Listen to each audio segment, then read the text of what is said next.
simply as possible. Great job. We're going to talk more about what kind of tax plan we can see from the GOP and the Trump administration. Joining us now, Governor Howard Dean, former Vermont governor and Democratic National Committee chair, who is now an NBC News analyst, and our guest host this hour, Senator Judd Gregg. Senator, what do you think? Is this going to fly, this new corporate tax? No. Why not? Because one of the most influential groups in Washington are the folks who live and work on Main Street and talk to their congressmen with regularity at the Rotary Club or wherever. And if you're a retailer on Main Street and you see tax basically on your gross income versus on your income less your deductions of what it costs you to produce that income, you're going to become apoplectic. And they're not going to believe that the dollar will basically adjust in a way that allows them to make money. They're going to see if there's a dollar adjustment that somebody else may get that benefit, but not them.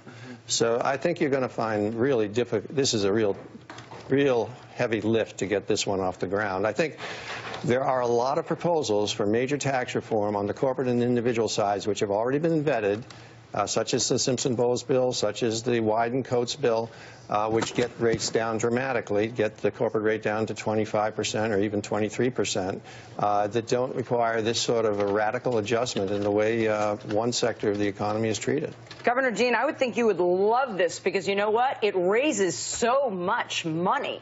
I mean, when you look at the budget lines, when people, examine what would happen with the border adjustment tax, it raises tons and tons of money.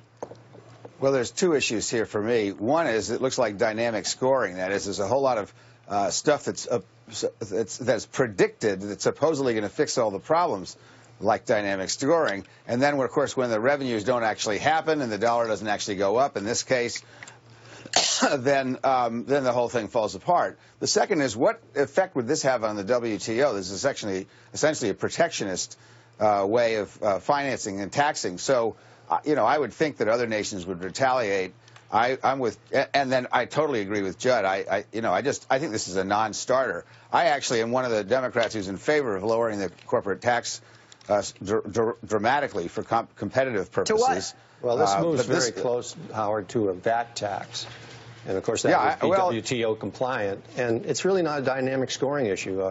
The scoring is pretty easy. I mean, if you're Walmart and you're buying 80% of your goods from overseas and you're making $100 billion and you've got $100 billion in sales a year, I don't know what Walmart's sales are, then you got $80 billion on which you're going to be taxed. You're going to get 20% tax on the $80 billion, so you get hit with $16 billion of taxes. Well, the comparison I was making to the dynamic scoring was it's also based on reassuring the sector that they're not going to get into trouble because don't worry, the dollar will get so strong that they'll actually make money. This is just hooey. You can't run a business on that because some politician tells you the dollar's going to get much stronger and you're going to make money.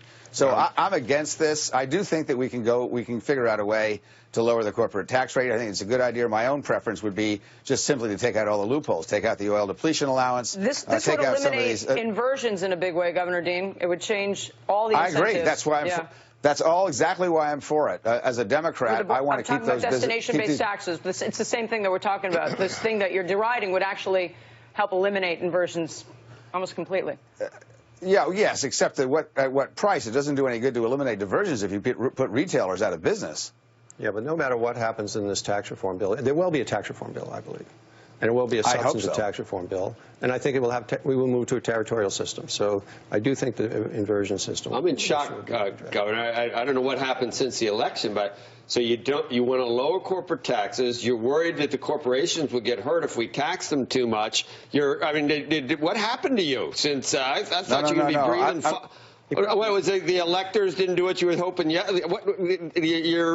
You're not in the fetal position anymore, and you don't want to tax corporations, and you want to help them? You must have moved to New Hampshire. I don't want to You're in New Hampshire now. That's what. Am I allowed to answer this one? No, I just want to make sure that Main Street retailers don't get put out of business by some unproven cockamamie, and I want to keep corporations home. I've been for lowering the corporate tax rate for a very long time. We've talked about that when I was on this show, which hadn't been for a while. And that's because that does stop inversions, and I think we've got to be real. Capital goes where capital goes, and if you put up barriers to it, it's going to find their way around it, and that's the problem with the corporate tax. I'd like to pay for it by getting rid of a lot of the loopholes that corporations enjoy in the special interest stuff, and I think that can be done. And I agree that 18 to 22% somewheres is the right place for corporate tax. Did you ever think that the Democrats would be considering someone that makes you look like a centrist, Governor, to run the DNC? Well, that's a long way. That's going to be a very interesting. This is, unfortunately, there's sort of a proxy fight going on between Bernie Sanders and Barack Obama. That's not good for the party. There are some, good candidates in their race, and I'm just going to wait and see how that all shapes out. But the spirit of Joe's question, how does it feel to be a centrist in your party? You used to be the left flank. That's actually not true. I've always been fiscally conservative. Ask Larry Kudlow.